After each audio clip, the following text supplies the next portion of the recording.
এটা হলো ইচ্ছাপূরণ বৃক্ষ।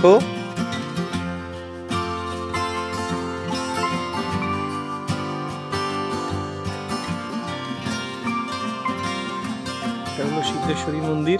এই সিদ্ধেশ্বরী মন্দির কোচবিহার শহর থেকে 12 কিলোমিটার দূরে অবস্থিত। মেন গেট বন্ধ করা আছে। কলকাতা থেকে আমার ভাস্তা বউ, নাতি এরা সবাই এসেছে ঘুরতে। তো ওদের নিয়ে বানেশ্বরে শিব মন্দিরে এসেছিলাম। তো এবার ওদের নিয়ে চলে এসেছি সিদ্ধেশ্বরী মন্দিরে। এখন প্রায় 4টা 15 মতন বাজে, ছোট দিনের বেলা। তো চলুন ভেতরে যাই।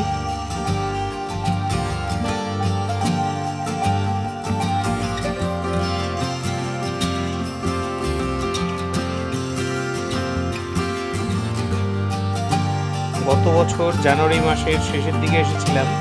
এই বাগানে প্রচুর ফুল ফুটেছিল, অনেক গাছ লাগানো হয়েছিল। এবারও লাগানো হয়েছে, কিন্তু এখনো ফুল আসেনি গাছে।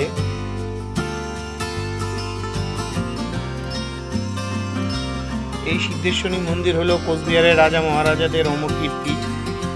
তো এটাও সরকারি তত্ত্বাবধানে পূজা অর্চনা হয়। কোচবিহার দেবোত্তর ট্রাস্ট মন্দির পরিচালনা করেন।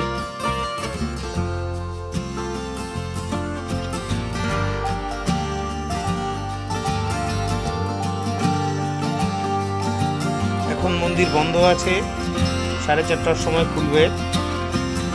এই যে এখানেও যানবাহন আদি পূজা অর্চনা করা হয়।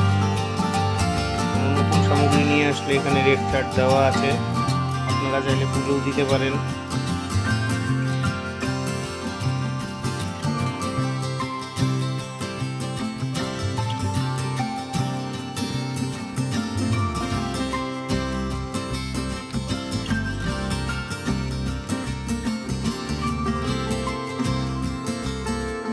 মন্দির বন্ধ আছে।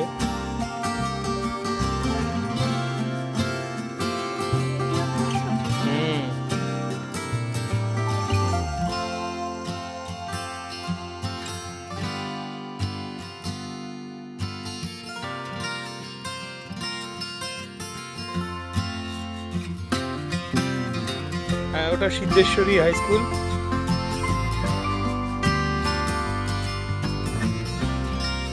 আমরা আছি এখন মন্দিরের পেছনে।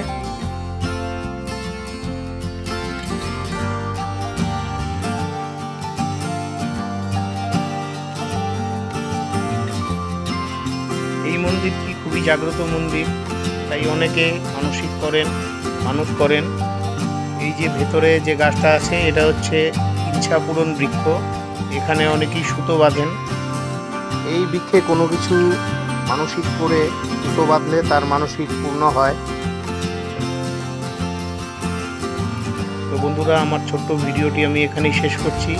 আমার ভিডিওটি ভালো লাগলে আমার চ্যানেলটি লাইক, সাবস্ক্রাইব করে দিবেন, শেয়ার করে দিবেন, বেল আইকনটি অবশ্যই অন করে দিবেন। আজকের মতন বিদায় নিচ্ছি।